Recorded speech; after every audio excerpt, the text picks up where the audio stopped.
book is titled A Sacred Oath. It is set to be released this spring. Joining us now is former Defense Secretary Mark Esper in his first interview since filing the lawsuit. So, Mr. Secretary, thanks for joining us. What does the Pentagon seem to be so worried about that they would edit out or block out, what is it, up to 60 pages?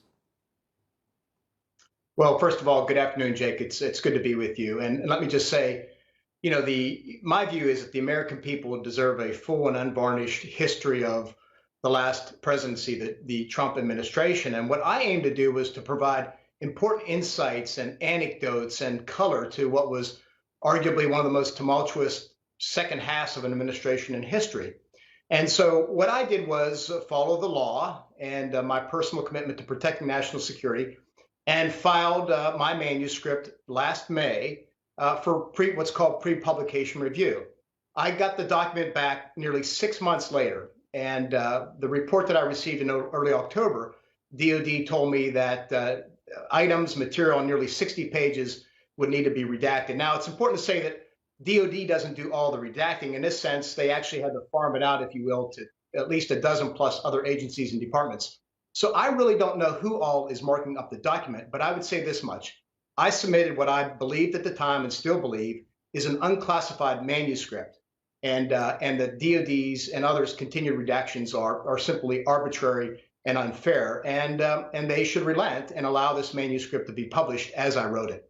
The lawsuit, your lawsuit, cites, quote, significant text is being improperly withheld from publication in Secretary Esper's manuscript under the guise of classification. The withheld text is crucial to telling important stories discussed in the manuscript, unquote.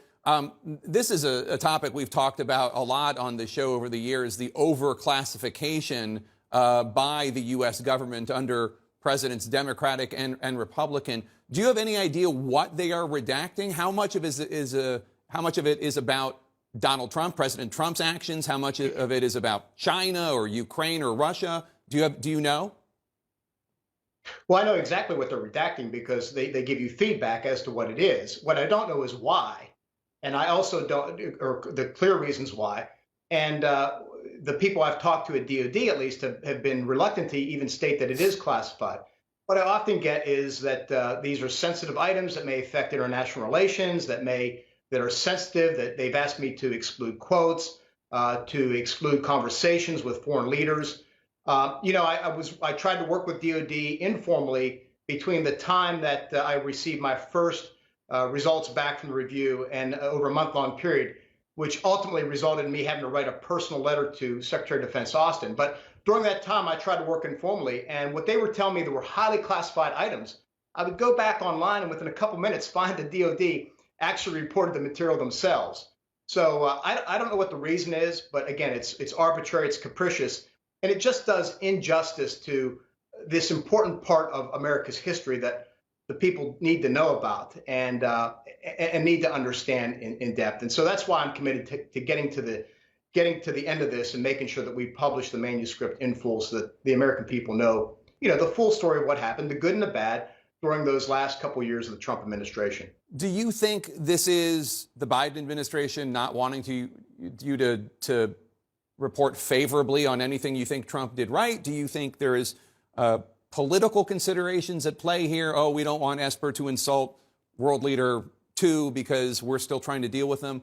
Or do you think this is just a bureaucrats bureaucrating? Well, I think it's a combination of bureaucracy, maybe some laziness on the part of the reviewers. I think there's also, I know for a fact that there are folks in the policy world, at least at OSD policy, maybe the State Department, who are concerned about international relations and the diplomacy of it all. But look, this is very simple. I have a lawsuit pending. I can't go into too much detail about that. But if this is not about politics, if the administration shares my view that we should have transparency in government as much as possible without compromising national security, which I remain convinced I have not done, nor will I ever do, then the White House, and I think it really lies with the White House now because this extends beyond DOD to multiple agencies and departments. The White House can simply come down and say, look, if it's classified, let Secretary Esper know, allow him to review it. I retain my clearances. And if not, then remove the redactions and allow him to move forward and publish this book as written. Might you just do what John Bolton did and just publish it and let the chips fall where they may, knowing that ultimately government suits like this, when they are as weak as you described this one, ultimately fail? Well, I could, but look, I want to do it the right way. I want to set the proper example. I followed the process diligently now for nearly 6 months. I've engaged with them both formally and informally. And the next step, regrettably, has been the lawsuit step. And that said, again, I'd say the White House can come in, step in and say, allow it to move forward and go from there. But we'll see what happens. We'll take this one day at a time.